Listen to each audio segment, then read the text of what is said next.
नमस्कार बच्चों, मैं डिम्पल सैनी लेकर आई हूँ आप सभी के लिए हिंदी की ऑनलाइन क्लास। तो आप सभी का बहुत बहुत स्वागत करती हूँ आपकी इस क्लास में। बच्चों, हम पढ़ रहे हैं UP board 12th class Hindi और हिंदी में हमारी संस्कृत चल रही है, यानी कि संस्कृत दिग्दर्शिका चल रहा है।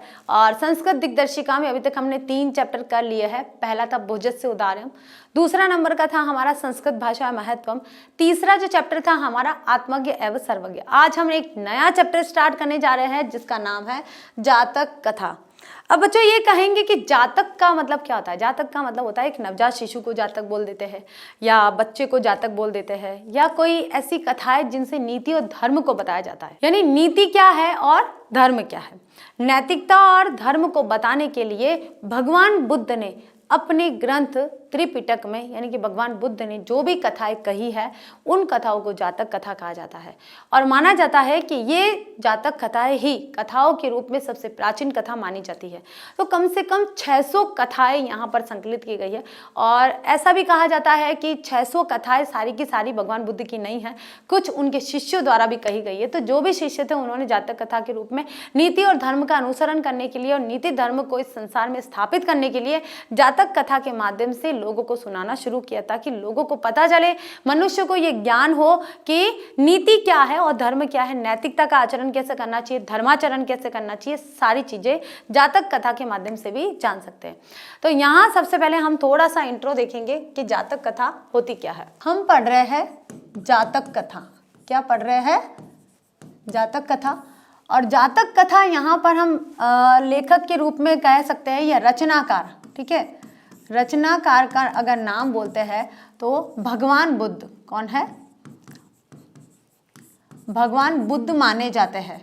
और बाद में उनके शिष्य, यहाँ ब्रैकेट में लिख लेते हैं, बाद में उनके शिष्यों द्वारा जातक कथा का और विस्तार किया गया कि और इसमें बहुत सारी कथा ऐसी जोड़ दी गई है जो भगवान बुद्ध की नहीं थी लेकिन उनके शिष्यों की थी, तो उनका अनुसरण ही किया है, तो हम भगवान बुद्ध को ही मानेंगे। और ये जो ग्रंथ है, ठीक है, ये जो ग्रंथ है जिसमें जातक कथाएं लिखी गई है और जिसमें इनका संकलन किया गया है वो कौन सा है? त्रिपिटक। क्या है? त्रिपिटक। और ये बौद्ध धर्म का ग्रंथ है। कौन सा? बौद्ध धर्म का ग्रंथ है, ठीक है, त्रिपिटक में। तो त्रिपिटक में कम से कम 600 कहानियों का संकलन है। 600 कहानियों का संकलन किया गया है। और इसमें से माना जाता है कि 300 जो कहानियां हैं, 300 कितनी? 300 जो कहानियां हैं वो उनके शिष्यों द्वारा लिखी गई है। किनके द्वारा? उनके शिष्यों द्वारा। किनके? भगवान बुद्ध के शिष्यों द्वारा रचित कहानियां मानी गई है। तो ये है इसका पूरा परिचय। और हम हमारे पास जो पाठ के अंदर जो कथा आई है, पहली जातक कथा है वो है उल्लूक जातक कथा। उल्लूक जातक कथा, ठीक है, यानी उल्लू के बारे में है कि एक बार क्या होता है कि मानव समाज में भी उल्लू की एक कथा बताती हूँ मैं आपको, फिर इसको पढ़ेंगे तो आपको अच्छा से समझ में आएगा कि मनुष्य समाज में भी एक राजा, एक व्यक्ति का राज्याभिषेक किया जाता है। और प्राणी जगत में जानवर जो जंगल में रहते हैं, वन्य पशु जो होते हैं, वो सब मिलकर एक शेर का राज्याभिषेक कर लेते हैं। अब होता है कि पक्षीगण कहते हैं कि पक्षीगण ऐसा सोचते हैं कि मानव समाज में भी भाई राजा बन गए हैं और पशु समाज में भी राजा बन गए, तो पक्षी समाज में भी तो कोई ना कोई ऐसा राजा होना चाहिए। तो वहाँ क्या होता है कि सभी पक्षी मिलकर और आपस में डिसाइड करते हैं कि किसको बनाया जाए, किसको बनाया जाए। तो उल्लू दिखाई देता है, किसी पक्षी को उल्लू दिखाई देता है तो वो उल्लू के लिए कहता है कि उल्लू को बनाया जाएगा भाई, ठीक है। तो उसमें से, उन पक्षियों में से एक जो कौवा होता है वो उठ खड़ा होता है और वो कहता है कि नहीं, मैं तो नहीं मानता उल्लू राजा बनेगा, क्योंकि मैं इसका राज्याभिषेक नहीं होने दूंगा। क्यों? क्योंकि ये तो अभी जब राज्याभिषेक के समय तो सभी को प्रसन्नचित होना चाहिए, खुश होना चाहिए, हर्ष होना चाहिए उसके मन में, तभी ऐसा लग रहा है जैसे गुस्से में बैठा हुआ है, क्रोध अवस्था में लग रहा है ना। तो ये बाद में जब वास्तविक तौर पर क्रोध आएगा इसको, तब सोचिए इसका मुख कैसा होगा। तो इस कारण से वो क्या करता है, वो मतलब उसको राज्याभिषेक नहीं होने देता है और कौवा उड़कर चला जाता है और उसके पीछे पीछे उल्लू भी चला जाता है। और उस समय से ऐसा माना जाता है कि उस समय से कौवे और उल्लू में दोनों में नहीं बनती है, दोनों में कलह रहता है, दोनों में लड़ाई रहती है। फिर क्या होता है कि जो सारे पक्षीगण होते हैं वो हंस को क्या करते हैं, राजा बना देते हैं और गद्दी पर बिठा देते हैं। दूसरी जो कथा आती है हमारी वो होती है नृत्य जातक कथा। क्या होती है? नृत्य जातक कथा। अब नृत्य जातक कथा है वो उल्लू जातक कथा से जुड़ी हुई है, इसलिए उन दोनों को लाया गया है कि जब हंस का राज्याभिषेक कर देते हैं तो हंस की जो पुत्री होती है वो बहुत ही सुंदर सुशील होती है। अब हंस जैसी होगी ऑब्वियसली, तो क्या होता है कि हंस है ना ढूंढता है अपनी पुत्री के लिए कि मैं उसे वरदान देता है कि तुम अपना खुद जो वर है यानी कि अपना जो पति है वो स्वयं चुन लोगी। तो वो जो उसकी जो बेटी होती है वो मोर को चुनती है कि मोर नीले कंठ वाला होता है, सुंदर सुंदर उसके पंख होते हैं, तो वो उसको चुनती है। तो वो कहती है कि मैं मोर से विवाह करूंगी। अब क्या होता है कि जब मोर को पता चलता है कि मेरा हंसराज की पुत्री से विवाह हो रहा है तो वो थोड़ा प्रसन्न हो जाता है और प्रसन्नता के कारण वो क्या करता है, जब मोर खुश होता है तो क्या होता है, नाचता है।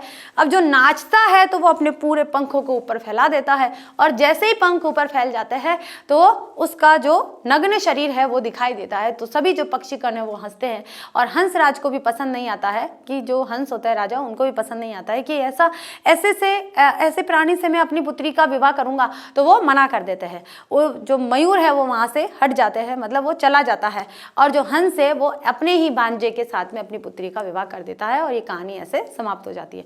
तो इन कथाओं के माध्यम से कि आप अब मोर को देखकर क्या कहा है कि आप उसकी बाहरी सुंदरता की तरफ मत देखिए, हमें बाहरी सुंदरता की तरफ देखकर ही उसे पसंद नहीं करना चाहिए, बहुत सारे ऐसे गुण भी होने चाहिए। ऐसे ही जैसे कौवा उसकी बाहरी रूप को देखकर, उल्लू के बाहरी रूप को देखकर उससे कहता है कि राज्याभिषेक नहीं होना चाहिए, तो क्या सही में हो सकता है कि वो दिखने में ऐसा हो, क्रुद्ध हो, है ना, लेकिन हो सकता है नीति और धर्म में वो सही हो। तो जातक कथाओं के माध्यम से भगवान बुद्ध ने मनुष्य को पाठ पढ़ाया है कि नैतिकता क्या होती है और धर्म क्या होता है। तो शुरू करते हैं हम यहाँ पर हमारी दोनों जातक कथा, उल्लूक जातक कथा और नृत्य जातक। पहले क्या करेंगे, हम दोनों कथाओं का वाचन करेंगे संस्कृत में, उसके बाद बारी बारी से इसका अनुवाद करेंगे। कि अतीते प्रथम कल्पे जना एकम अभिरूपम सौभाग्य प्राप्तम सर्व कारक परिपूर्ण पुरुषम राजानुकुर्वनम चतुष्पदा अपि सन्निपत्य एकम सिंह राजानुकुर्वनम ततः शकु निगणा हिमवत प्रदेशे एकस्मिन् पाषाणे सन्निपत्य मनुष्येषु राजा प्रज्ञापते तथा चतुष्पदेषु च अस्माकं पुनरन्तरे राजा नास्ति अराजको वासो नाम न वर्तते एको राजस्थाने स्थापयितव्य इति उक्तवन्तः। अथ ते परस्परम अवलोकयन्तम एकम उल्लूकम दृष्ट्वा अयम नो रोचते इत्यो वाचनः। अथैव शकुनी सर्वेषां मध्यादाश ग्रहणार्थ त्रितक्त्वम् अश्रावयत तथा एक काक उत्थाय तिष्ठ तावत् अस्य एतस्मिन् राज्याभिषेक काले एवं रूपं मुखं क्रुद्धस्य च क्रीदशं भविष्यसि अनेन ही क्रुद्धेन अवलोकिता वयं तप्त कटाहे प्रक्षिप्ता स्थला इव तत्रैव धड़क्ष्यामः। आगे देखिए, ईदृशा राजा मह्यं न रोचते इत्याह न मे रोचते भद्रं व उल्लूकस्याभिषेचनम् अक्रुद्धस्य मुखं पश्य कथं क्रुद्धो भविष्यति स एवं मुक्ता मह्यं न रोचते इति विरुवन आकाशे उत्पतत उल्लूको अपि उत्थाय एमं धावत तत आरभ्यतो अन्य वारेणो जातः शकुनय अपि सुवर्ण हंस राजन कृता अगमनम। जातकावली, ये यहाँ पर उल्लूक जातक कथा का समापन हो गया है। अब करते हैं हम यहाँ पर नृत्य जातक कथा। अतीते प्रथम कल्पे चतुष्पदा सिंह राज्यन कुंभन मत्स्य आनंद मत्स्यम शकुनयम सुवर्ण हंसम तस्य पुनः सुवर्ण राजहंसस्य दुहिता हंस पोतिका अतीव रूपवती आसीत् स तस्य वरम अदात वरम अदात यतसा आत्म निश्चयं रुचितं स्वामिनं वृणुयात इति। हंसराज तस्य वरं दत्वा हिमवती शकुनी संगे सन्न्यपतत। नाना प्रकार हंस मयूरादय शकुन निगणा समागत्य एकस्मिन् महति पाषाणतले पतन हंसराज आत्मना चित्तरुचितं स्वामिकम् आगत्य वृणुयात इति दुहितमा दिदेश। सा शकुन संगय अवलोकयन्ति मणिवर्ण ग्रीवं चित्रप्रेक्षं मयूरं दृष्ट्वा अयं मे स्वामिको भवतु इत्यभाषत। मयूर अद्यापि तावन्मे बलं न पश्यसि इति अतीव गर्वेण लज्जाञ्च त्यक्त्वा तावन् महन्त शकुनी संगस्य मध्ये पक्षो प्रसार्य नर्तितुमारब्धवान्। नत्यन च प्रतिक्षणो अभूत। सुवर्ण हंसराज लज्जित अस्य नेव हि अस्ति न बर्हवान्। समुत्थाने लज्जा नास्मे गतत्रपाय स्वदुहितरं दास्यामि इत्यकथयत्। हंसराज तदेव परिशन मध्ये आत्मन भागिने हंसपोतकाय दुहितमवरात्। मयूरो हंसपोतिकां प्राप्य लज्जित तस्मात् स्थानान् पलायित। हंसराजो अपि हष्टमानस स्वगृहम् अगच्छत्। तो यहाँ तक हमारी नृत्य जातक कथा भी हो गई। तो छोटी छोटी कहानियां हैं, ज़्यादा बड़ी बड़ी नहीं है।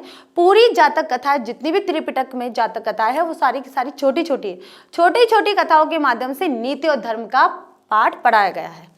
अब करते बच्चों हम यहाँ पर इसका अनुवाद करते हैं। क्या करते हैं? अनुवाद से पहले सबसे पहले करेंगे हम संदर्भ। तो पूरी उल्लूक जातक कथा का संदर्भ एक ही होगा कि प्रस्तुत गद्यांश पाठ्य पुस्तक संस्कृत दिग्दर्शिका के जातक कथा नामक पाठ के उल्लूक जातक शीर्षक से अवतरित है। और यहाँ लिखेंगे हम प्रसंग। क्या लिखेंगे? प्रसंग। प्रसंग इस प्रकार है कि इस गद्यांश में उल्लूक जातक कथा के माध्यम से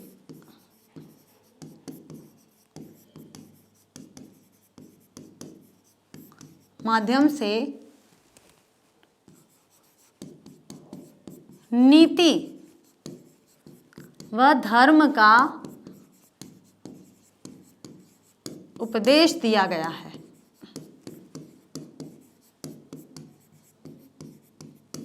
ठीक है, ये आपको प्रसंग में लिखना है।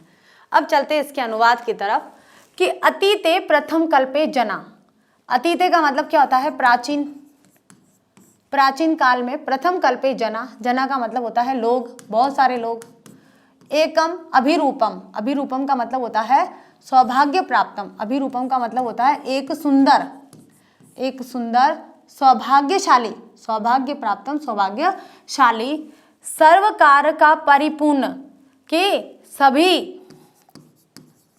सभी कार्यों में परिपूर्ण पूरा। पुरुषम राज्यानुकुर्वन, राजा बनाया गया। कुर्वन का मतलब बनाया गया। क्या कहा है? ये जो देखिए, ये इस कलर से जो लिखा गया है वो सब अनुवाद है कि प्राचीन अतीते यानी प्राचीन प्रथम कल्पे, काल के प्रथम कल्प में जना लोगों ने एक अभिरूपम, एक सुंदर, सौभाग्य प्राप्तम सौभाग्यशाली, सर्वकारक सर्व आकार परिपूर्ण और समग्र आकृति से परिपूर्ण कार्य, यानी कि आप आकृति भी बोल सकते हैं, आकृति से परिपूर्ण पुरुषम, पुरुष को राजान कुर्वन, राजा बनाया गया। आगे देखिए, चतुष्पदा अपि। चतुष्पदा का मतलब क्या होता है कि चारों ओर, ठीक है, चौपायों में। चतुष्पदा का मतलब क्या होता है? चौपाया। ठीक है, चौपाई क्या होता है कि एक चौपाई पर बैठकर ही कोई निर्णय लिया जाता है। ठीक है, कि चतुष्पदा अपि सन्निपत्य एवं सिंह राजा न करवना। और एक चतुष्पदा पर भी जानवरों ने भी एक चतुष्पदा पर सन्निपत्य एकत्रित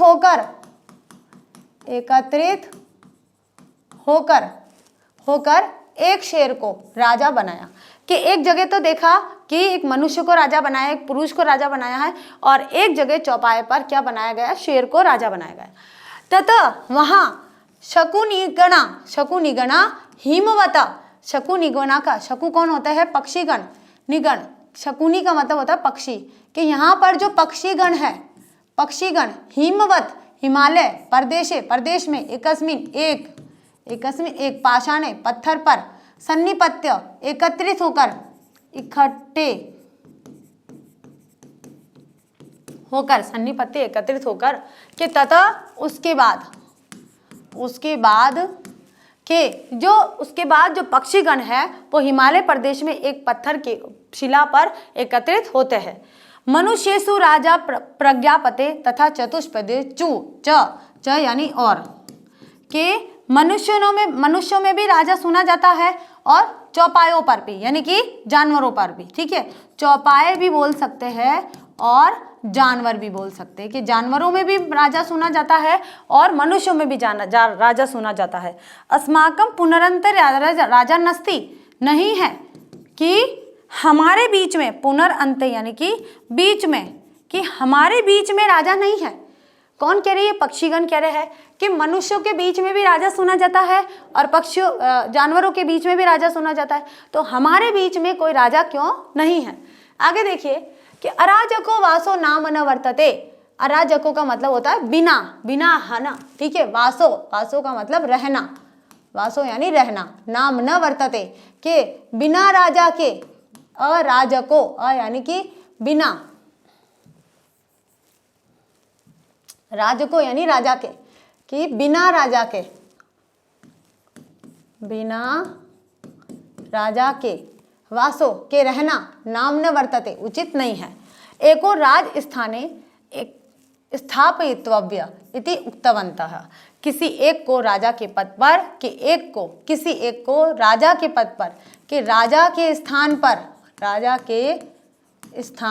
पर, राजस्थाने, राजा के स्थान पर स्थापित करना चाहिए। तव्य यानी चाहिए, तव्यत प्रत्यय लगा है। कौन सा प्रत्यय लगा है यहाँ पर, तव्यत प्रत्यय लगा है, और तव्यत प्रत्यय में तव्य शेष रहता है और इसका मतलब होता है चाहिए।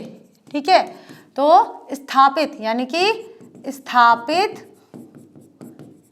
करना चाहिए, ऐसा कहा। क्या कहा, कि किसी एक को राजा के पद पर स्थापित करना चाहिए, ऐसा कहा कि इन्होंने पक्षियों में। अथते परस्म अवलोकयन्त, परस्पर यानी कि आपस में देखते हैं, आपस में देखते हैं।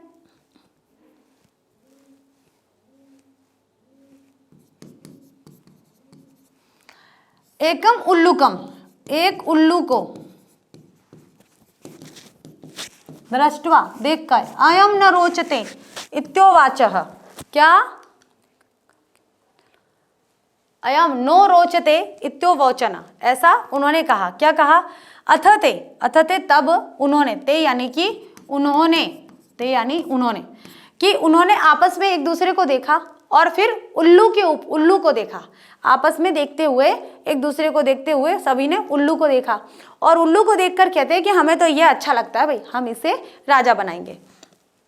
तब उन्होंने एक दूसरे पर दृष्टि डालते हुए एक उल्लू को देखकर कहा, हमको यह अच्छा लगता है। रोचते का मतलब क्या होता है, अच्छा लगना। अथेक शकुनी सर्वेषां मध्यादाशय ग्रहणार्थ त्रिकृत्य अश्रावयत। अब अथेक का मतलब होता है इसके बाद शकुनी एक पक्षी, सर्वेषां सभी के, मध्य बीच में, दाराशय राय, ग्रहणार्थ जानने के लिए, ग्रहणार्थ का मतलब होता है ग्रहण करने के लिए, ग्रहणार्थम, त्रिकृत्य तीन बार, अश्राव्यत घोषणा करता है, घोषणा की। ठीक है, कि एक पक्षी ने क्या करा, इसके बाद एक पक्षी ने सभी के बीच में राय जानना चाहिए उसे, क्योंकि मतदान होता है और मतदान जानवरों के बीच में, पशु पक्षियों के बीच में कैसा मतदान होता है। राजा को चुन लिया गया है, शेर को चुन लिया गया है, तो पक्षियों के बीच में भी अब किसी को चुनना है, तो उन्होंने किसको चुना है? उल्लू को चुना है। अब उल्लू को चुनने के बाद में उन्होंने, एक पक्षी ने भाई बोला कि 3 बार उसने घोषणा की, 3 बार एक शब्द को, एक वाक्य को दोहराया कि भाई क्या आप सभी को पसंद है उल्लू, क्या पसंद है? 3 बार इस शब्द की घोषणा की, ठीक है, कि ये जो उल्लू है इसे राज्याभिषेक बनाया जा रहा है। तथा तब एक काक उत्थाय, उठकर, उत्थाय का मतलब होता है उठकर, ठीक है, उठकर, तिष्ठ बोला, तावत ठहरो, तिष्ठ यानी ठहरो, ठीक है, तावत कि थोड़ा सा ठहरो। तब एक कौवा उठकर बोलता है जरा ठहरो। अस्य एतस्मिन् राज्याभिषेक काले एव रूपम मुखम, के इसका, इस राज्य, किसका? उल्लू का। वो कौवा कहता है कि इसका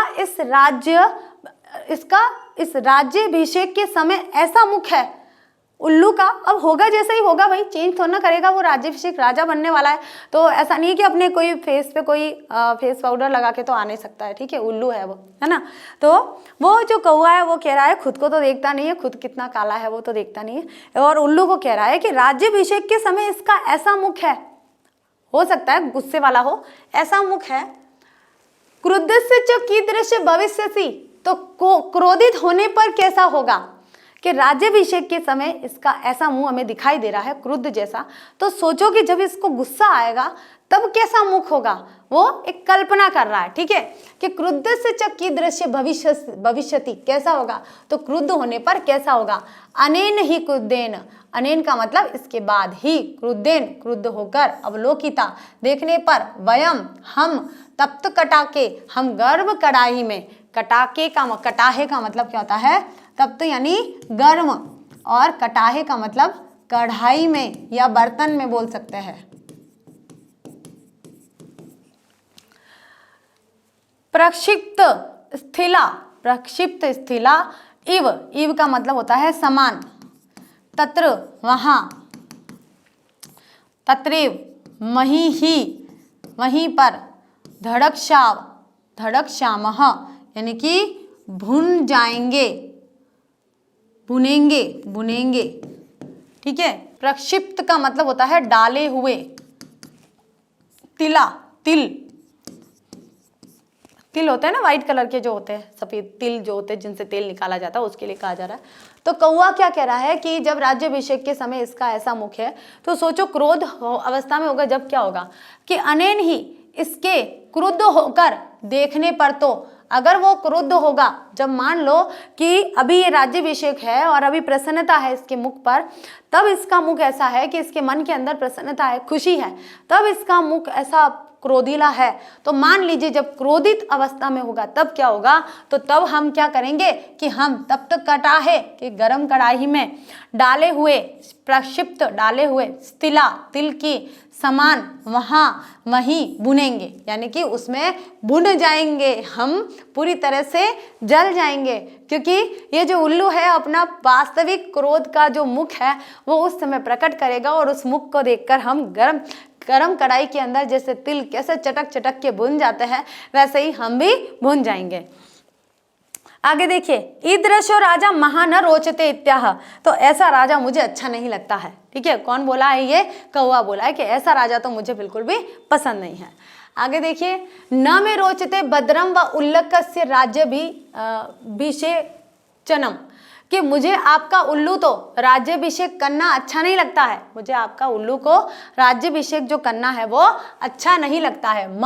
न यानी नह, में यानी मुझे, रोचते यानी अच्छा लगना, भद्रम व उल्लू का राज्याभिषेचनम यानी कि राज्याभिषेक करना अच्छा नहीं लगता है। अक्रुद्ध से मुखम पश्य, इसके अक्रुद्ध यानी कि जब क्रोध नहीं किया है उस मुख को देखो। कथम क्रोधो भविष्यति, तो क्रोध होने पर कैसा लगेगा भाई, जब उसने क्रोध नहीं किया है तब भी ऐसा ये मुख वाला लग रहा है। आप उल्लू को देखना, मुझे एक बार देखा था मैंने लाइफ में अपने, बहुत बड़ा उल्लू देखा था, इतना बड़ा उल्लू देखा था, तो वास्तविक फेस तो नहीं देख पाई थी क्योंकि अंधेरा जैसा था, और बस उसकी बॉडी देख कर ही मैं डर गई थी, छोटी थी तो डर गई थी कि कितना बड़ा ये है। तो मेरे पापा ने बताया कि उल्लू है। उस दिन मुझे पता चला कि उल्लू बहुत बड़े बड़े भी होते हैं। अब होता है या नहीं होता है, मुझे तो वो इतना बड़ा दिखा था। हम किसी म्यूजियम में गए थे देखने के लिए, तब की बात है। तो उसका फेस मैंने नहीं देखा, तो हो सकता है ये कौवा कह रहा है तो ऐसा ही होगा। तो अब मेरे अंदर भी जिज्ञासा हो गई कि मैं भी देखूंगी, है ना। तो वो कह रहा है कि ये देखो आप, कि अगर अभी तो ये राज्याभिषेक और अभी तो क्रोध अवस्था में नहीं है, अभी तो अक्रुद्ध मुख को देखो, जब क्रोध नहीं किया है तब देखो, और सोचो जब क्रोध करेगा तब कैसा मुख होगा इसका। स एवं मुक्ता मयम न रोचते मयम न रोचते, और वह ऐसा बोलता रहा, मुझे अच्छा नहीं लगता है, मुझे अच्छा नहीं लगता है। कौन? उल्लू, उसे अच्छा नहीं लगता है। किसे? कौवे को। इति विरुवन, ऐसा चिल्लाते हुए। विरुवन का मतलब होता है चिल्लाना, चिल्लाना। आकाशे, आकाश में उत्पतत, उड़ गया, और आकाश में उड़ गया। कौन? कौवा। उल्लू को अपि, उल्लू भी, उत्थाय, उड़कर, एवं धन्यवाद, उसके पीछे चला गया। ठीक है, उल्लू भी उड़कर उसके पीछे चला गया। तत आरभ्य तो अन्योन्य वैरिणो जाता, तभी से लेकर उनके बीच में आपस में जो बैर भाव है वो उत्पन्न हो गया है। तभी से आरभ यानी कि प्रारंभ हो गया, प्रारंभ हो गया। तो दोनों के बीच में, दोनों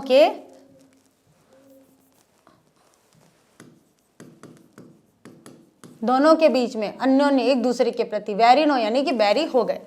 शकुन्य अपि सुवर्ण हंस राजा ने कृता अगमन, और जो पक्षीगण थे वो भी सुवर्ण हंस को राजा बनाकर चले गए। अब किसी को तो बनाना था, उल्लू को तो कौवे ने मना कर दिया। अगर उल्लू रह भी जाता तो हो सकता है उसका राज्याभिषेक हो जाता, लेकिन वो तो कौवे के पीछे पीछे चला गया, अपना तो उसने देखा नहीं, और जो हंस था उसको फिर बना लिया गया राजा।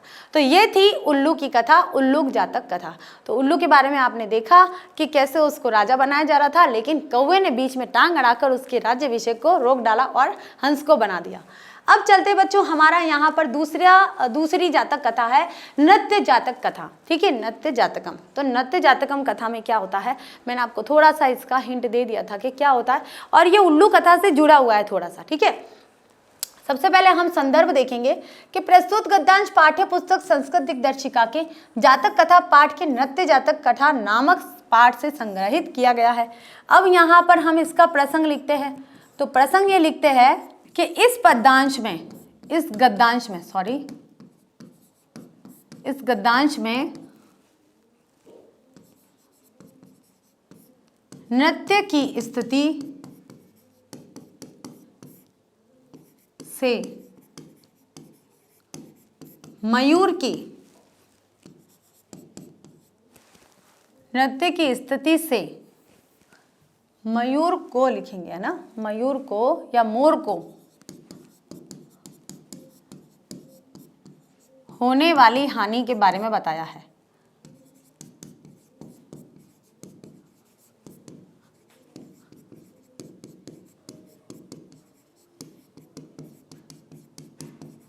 बताया है।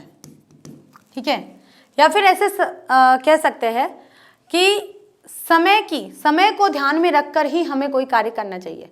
अब मोर ने समय का ध्यान रखा नहीं और नाचने लग गया और बस उसका नुकसान हो गया। तो कैसा नुकसान हुआ वो देखते हैं हम।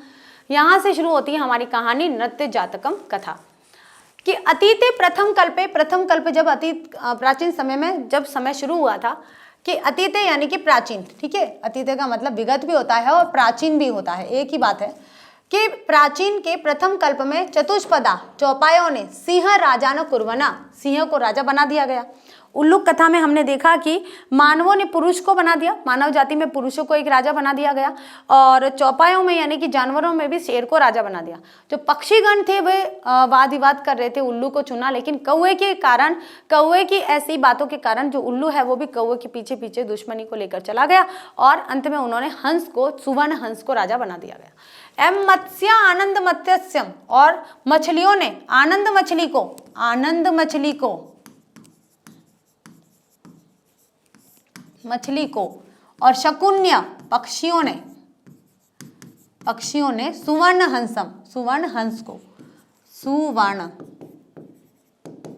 हंस को, सुवर्ण किसे बोलते हैं, जो सफेद हंस होते हैं, किसे, सफेद हंस। ठीक है। हंस कैसे होते हैं? सफेद कलर के होते हैं, बहुत ही अच्छे गोरे चिट्टे होते हैं, इसलिए उनको क्या कहा गया है? सुवर्ण हंस कहा गया। तो मछलियों ने आनंद मछली को और पक्षियों ने सुवर्ण हंस को राजा बनाया। कि मनुष्य ने राजा बनाया पुरुष को, चौपायों ने सिंह को, मछलियों ने आनंद मछली को और पक्षियों ने सुवर्ण हंस को, चारों ने राजा बना दिया। अब देखिए क्या होता है कि तस्य पुनः सुवर्ण हंस राजस्य दुहिता, के तस्य पुनः सुवर्ण राज हंसस्य दुहिता, दुहिता का मतलब क्या होता है? पुत्री। हंस पोतिका अतीव रूपवती आसीत, अतीव का मतलब होता है अत्यंत, अत्यंत सुंदर, सुंदर थी। कौन? कि जो उस सुवर्ण राजहंस की जो पुत्री थी वह हंस पोतिका, क्या नाम था? हंस पोतिका नाम था, वो बहुत ही सुंदर थी।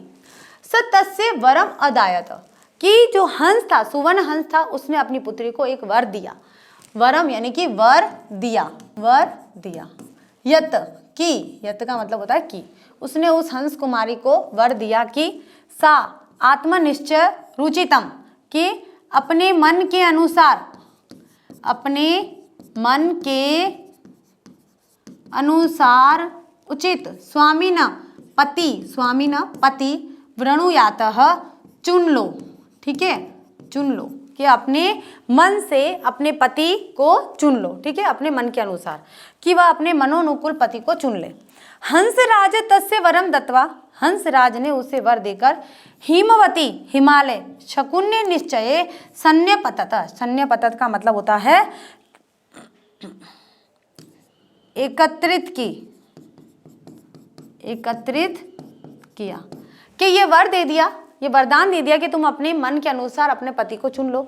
अब ऐसा कहने के बाद में हंसराज तस्य वरम दत्वा, हंसराज ने उसे वर देकर हिमवती, हिमालय पर, शकुनिशचे, पक्षियों की, सन्न्यनिपते यानी कि सभा बुलाई, पक्षियों की सभा बुलाई। क्यों बुलाई? क्योंकि वो उन पक्षियों में से ही तो अपने लिए एक वर चुनेगी, तो एक स्वयंवर रचा। यहाँ पर क्या बोलेंगे हम? पूरा जो वाक्य है उसका वह जो वाक्य का अर्थ आएगा वो क्या आएगा? स्वयंवर रचा। क्या रचा? स्वयंवर रचा। किसने रचा? सुवर्ण हंस ने अपनी पुत्री हंस पोतिका के लिए। नाना प्रकारा, अनेक प्रकार के, अनेक प्रकार के, हंस मयूरदाय, हंस मयूर आदि, शकुनी गणा, पक्षी गणा, समागत्य, आ गए, आ गए। ठीक है, एकस्मिन, एक, महती, बड़ी, एक बड़ी, पाषाण तले, पत्थर की शिला पर, पत्थर पर, एक बड़ी पत्थर पर, सन्न्यपत, एकत्रित हुए। क्या? एकत्रित हुए। हंसराज आत्मन चित्तरुचितम स्वामिकम आगत्य वृणुयात, कि हंसराज ने अपने मन से, आत्मना अपने मन, अपने मन से, चित्तरुचितम, चित्त अपने मन से, अपने मन को रचने वाला, रचितम रचने वाला, स्वामिकम, स्वामिकम, आगत्य आकर, वृणुयात चुन लो। क्या कहा? अपने मन में, अपने मन से उन्होंने कहा। किसने कहा? हंसराज ने, सुवर्ण हंसराज ने अपनी पत्नी, अपनी पुत्री को कहा। तो पुत्री को क्या कहा कि आओ, और हंसराज ने कहा कि चित्तरुचितम, कि अपने मन को अच्छा लगने वाला कोई अपना स्वामी चुन लो। ठीक है, किसे कहा? अपनी पुत्री को कहा। इति दुहित रमाति देश, ऐसा दुहित, दुहित आदिशेत, दुहित रमा दिशेत, यानी कि ऐसा पुत्री को, दुहित का मतलब होता है पुत्री, दुहिता यानी पुत्री को आदेश दिया। क्या दिया? आदेश दिया। सा शकुन सके, शकुन सके अवलोकयंती, उसने सारे पूरे पक्षियों का जो ग्रुप था उसको देखा। किसको देखा? शकुन सके पक्षी समूह को, उसने पक्षी समूह को देखा। देखते हुए मणिवर्ण ग्रीवम, मणिवर्ण का मतलब होता है नील, नील रंग का, नीले रंग का ग्रीवम। ठीक है, ग्रीवम नीले रंग का ग्रीवम, चित्रप्रेक्षम, चित्रपक्ष, ग्रीवम का मतलब होता है गर्दन, चित्रपेक्षम, चित्रपेक्षम का मतलब होता है रंग बिरंगे, रंग बिरंगा, मयूर दृष्टवा, मयूर को देख कर, दृष्टवा का मतलब होता है देख कर, मोर को देख कर, कि नीलमणि के रंग की गर्दन और रंग बिरंगे पंखों वाले मयूर को देखकर, प्रेक्ष यानी रंग बिरंगे पंख, ठीक है, पंख को देखकर, अयम में स्वामी को भवतु, कि यह मेरा स्वामी हो, यह, अयम यानी यह, में यानी मेरा, पति, स्वामी यानी पति हो, भवतु यानी हो, इत्यभाषत, ऐसा कहा, ठीक है। आगे देखिए, मयूर अद्यापि तावन में बलम न पश्यति, मोर ने अभी भी मेरे बल को नहीं देखा है, कि मोर ने अभी भी मेरे बल को नहीं देखा है। कौन कह रहा है? ये हंसराज कह रहा है, ठीक है। पश्यति यानी कि देखा है। इति अति वर्गेण लज्जांच त्यक्त्वा, ऐसा कह अति गर्व से मोर कह रहा है, मोर क्या कह रहा है कि अद्यापि तावन में बलम न पश्यति, कि मोर ने कहा कि अभी तुमने मेरे बल को नहीं देखा है, मोर ने कहा ये कि तुमने अभी मेरे बल को, मेरी ताकत को नहीं देखा है, ऐसा कह के अति गर्व से, यानी कि गर्व से लज्जा को छोड़कर, लज्जांच त्यक्त्वा, और शर्म को छोड़कर, शर्म को त्याग कर, त्यक्त्वा का मतलब होता है त्याग कर, तावन महत शकुनी शंकस्य, उस विशाल, ता यानी कि उस, महत यानी कि बड़ी, उस बड़ी पक्षियों की सभा के, पक्षियों की सभा के बीच में पक्षी प्रसार्य, पक्षी का मतलब पंख, पंख को फैला दिया, फैलाकर, नर्तितुम आरब्धवान, नाचना आरंभ कर दिया। मोर ने क्या कहा कि अभी किसी ने मेरी ताकत को नहीं देखा है, ऐसा कह के उन्होंने क्या करा, जो पक्षियों की सभा बैठी थी उस पक्षियों की सभा के बीच में अपने पंखों को फैलाकर ऊंचे कर लिए और नाचना शुरू कर दिया। नत्यन चा प्रतिक्षणो अभूत, नत्यन नाचते हुए, च यानी और, हुए, प्रतिच्छन्नो अभूत यानी कि नग्न हो गया।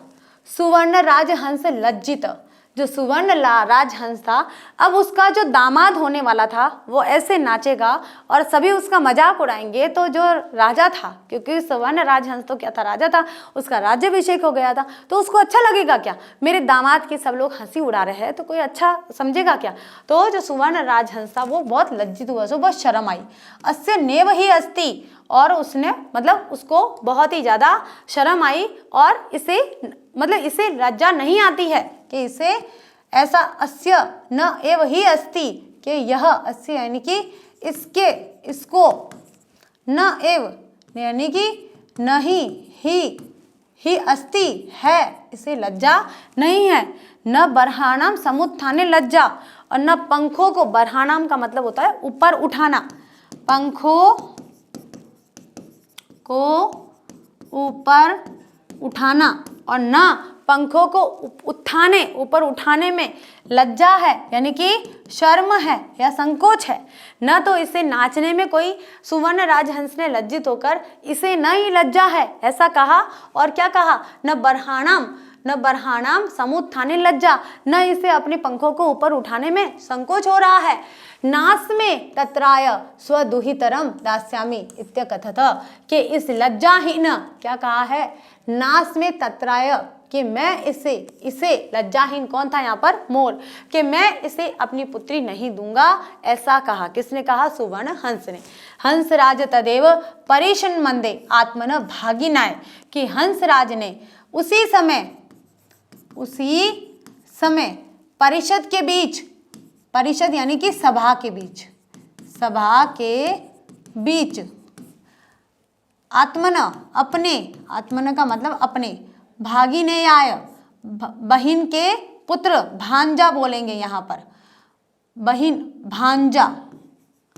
भांजे, ठीक है, अपने भांजे हंस पोतकाय दुहितरत अमदात, यानी कि हंस कुमार को पुत्री दे दी। जो हंस पोतकाय यानी कि जो हंस पोतकाय था उसको अपनी जो पुत्री थी वो दे दी। मयूरो, मोर, हंस पोतिकाम प्राप्त, कि जो मोर था वो हंस पुत्री को न प्राप्त करके लज्जित हो गया कि और उसे और ज़्यादा शर्म आने लगी। पहले तो नहीं आ रही थी डांस करते हुए, मोर का तो काम ही है नृत्य करना। जब वो पंख फैला देता तो उसको कुछ भी दिखाई नहीं देता है, बस उसको वही दिखाई देता कि मैं बहुत सुंदर हूँ। उसके जब पंख ऊपर आ जाते तब उसे दिखाई देता मेरे पंख कितने सुंदर है, चारों तरफ से गोला सा बन जाता है और उसे पता नहीं रहता है कि मैं लज्जित हो रहा हूँ, है ना। तो वह जब उसकी पुत्री हंसराज की जो पुत्री थी उसको हंसराज ने कहा कि मैं तुमसे विवाह नहीं करूंगा इसका, मैं तो फिर उसने क्या करा, अपने भांजे के साथ में उसको विवाह कर दिया। तस्मात् स्थानान पलायित, और उस स्थान से भाग गया। कौन भाग गया? मयूर भाग गया, क्योंकि वो लज्जित हो गया। हंसराजो अपि, हंसराज भी हष्ट मानस प्रसन्न मन से स्वगृहम, अपने घर अगच्छम चला गया। ठीक है, तो ये यहाँ पर नृत्यक जातक कथा और उल्लूक जातक कथा दोनों कंप्लीट हो गई है। और आपने देखा कैसे नीतियाँ होती है, कैसे आचरण करना चाहिए, कहाँ पर उचित हो तभी हमें बोलना चाहिए, जहाँ सभी लोग हैं, सभा कोई आयोजित हो रही है और हमें वहाँ पर किस तरह का आचरण करना चाहिए, ये सारी चीज़ें इसमें सिखाई गई है। तो बच्चों इसी के साथ आज हमारी जातक कथा भी समाप्त हुई है। अगली क्लास में इससे जुड़े हुए सारे प्रश्न उत्तर लेकर फिर से हाजिर होते हैं। तब तक के लिए थैंक यू।